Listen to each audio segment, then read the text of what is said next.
Hi everyone, this is SNOOZE.T, channel about UFOs, UAPs, bringing you news, stories and the background. Today I want to talk about the peculiar thing reported by people who had encounters of the fourth kind, direct interaction with the alien beings. And I want to talk about transportation of human beings through solid objects.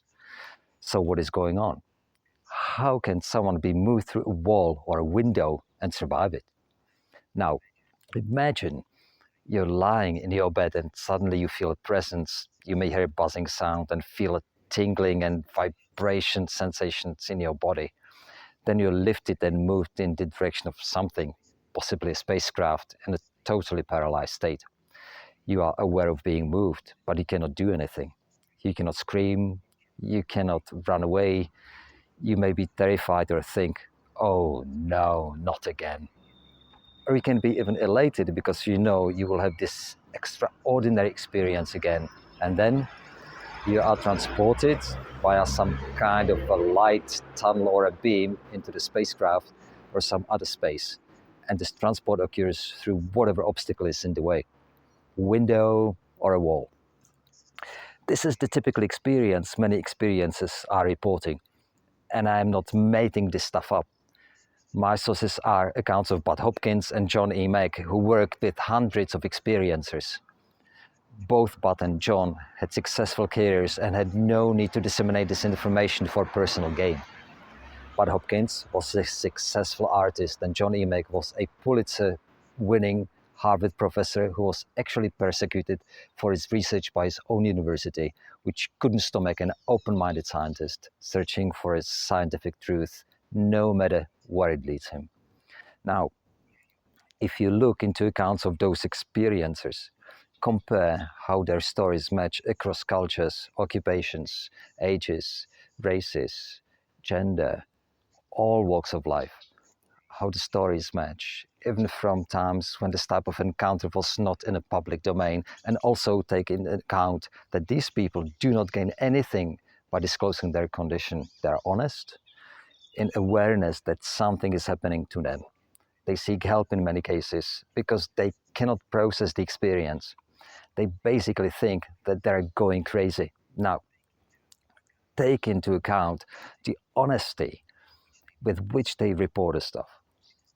It is not simply possible to fake these testimonies on a scale even by gifted professional actors. I will put links below for books, documentaries and talk shows for everyone to make their own mind on this matter. Now, there is the small detail which caught my attention. As already mentioned, the experiences are often moved through a solid object. How can this be? How can you merge one solid object with another? And I'm talking here about a human living beings and survive the experience. Sounds like magic. But is it not magic what we think about stuff we don't understand? What would be my smartphone to a medieval peasant? Would I not possess a magical device? But still, solid through solid stuff, really? So let's look at the possibilities of how to do this.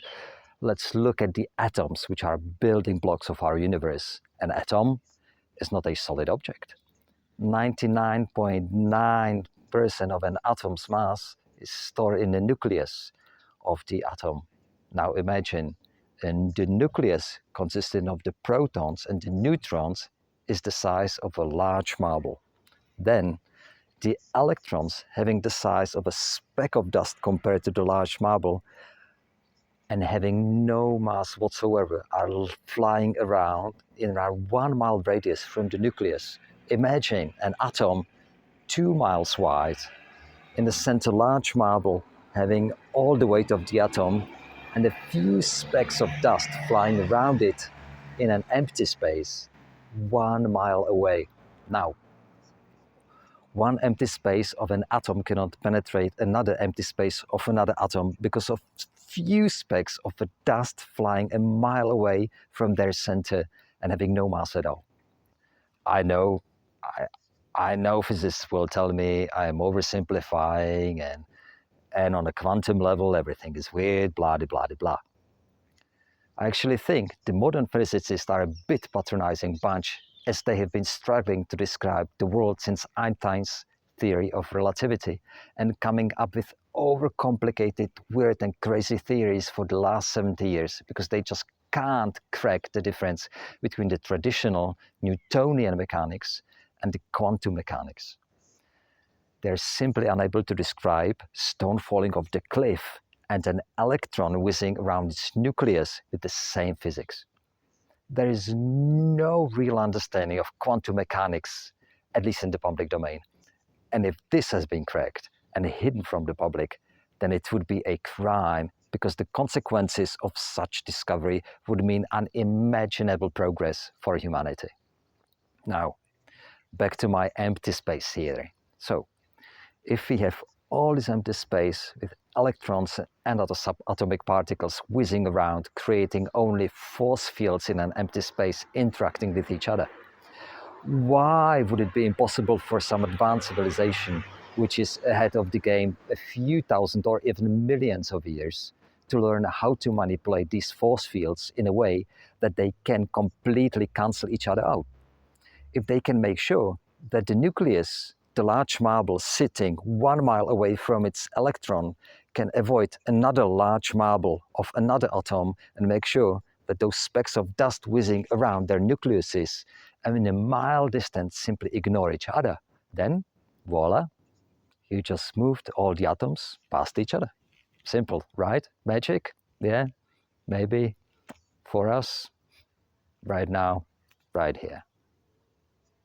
So I guess the experience will keep moving through windows and walls, and we will be waiting on some bright, open-minded dude to figure this stuff out and advance the humanity a bit further, unless, of course, some deep government doesn't make sure that the dude is either bored of or worse. If the ETs can help a bit, well, my ET friends, your help will be really appreciated. Okay, that's all I have for today. Subscribe, like, comment, and I will see you next time somewhere from Adriatic Sea. This is SNOOZE.T. Peace be with you. Let's wake up.